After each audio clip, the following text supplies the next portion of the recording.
This is the final part of your burnout reset. There is a version of you that has been surviving for so long. It stopped feeling temporary. You call it being responsible. You call it being strong. You call it doing what needs to be done. But survival mode is not neutral. It costs something. And if you're honest, you're tired of living every day with your shoulders up, your breath shallow, and your mind always bracing for the next thing. This is not failure. It's a signal. If you're tired of surviving, watch this.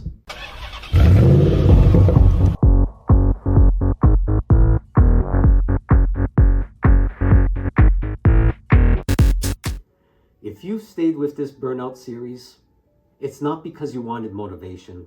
It's because you know this cannot be the rest of your life. You're not trying to become softer. You're not trying to give up. You're looking for a way to live that doesn't require constant self-sacrifice. Survival mode works in emergencies. It does not work as a lifestyle. And when it runs too long, people don't just get tired. They lose access to themselves. Here's what survival mode actually looks like. You keep moving because stopping feels unsafe. You stay busy so you don't have to feel. You meet expectations while quietly disappearing from your own life. You can be surrounded by people and feel alone. You can be productive and feel empty. You can look fine and feel like something is fading inside of you. So you push through because slowing down feels like a risk. Burnout recovery isn't about going back to who you were. It's about becoming someone who understands a few truths. Boundaries aren't selfish. They're structural support. Rest isn't laziness. It's nervous system repair. Calm isn't personality based. It's a skill you practice. Peace isn't found. It's built intentionally and repeatedly. Strength isn't measured by how much you endure. It's measured by how wisely you choose what to carry. A warrior isn't someone who fights constantly. A warrior is someone who knows when to set the weapon down so the body can recover and judgment can sharpen. If slowing down feels uncomfortable, nothing is wrong with you. Your system adapted to pressure. It learned that urgency equals safety. So when calm appears, your body doesn't recognize it yet. That doesn't mean calm is dangerous. It means it's unfamiliar.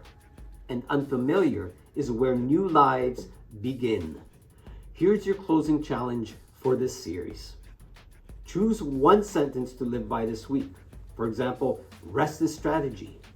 Or I don't need urgency to be valuable. Or my peace matters. Or I can be strong and still slow down. Write it somewhere. You'll see it. Then prove it with one concrete action. For example, set a hard stop time. Say no once without explaining. Take a slow walk with no input. Sit and breathe until your body softens. Not everything, just one thing. That's how survival loosens its grip. If you're watching this and something inside of you feels seen, hold on to that. It means the part of you that wants more is still alive, still paying attention, still willing to hope. You're not broken. You're not behind. You're not weak for wanting peace. This chapter isn't about grinding harder. It's about rebuilding a life your body can stay in. If this series put words to what you couldn't explain, stay with me. This year isn't about pushing harder. It's about rebuilding with clarity. And today, quietly, gently, without pressure, you begin again.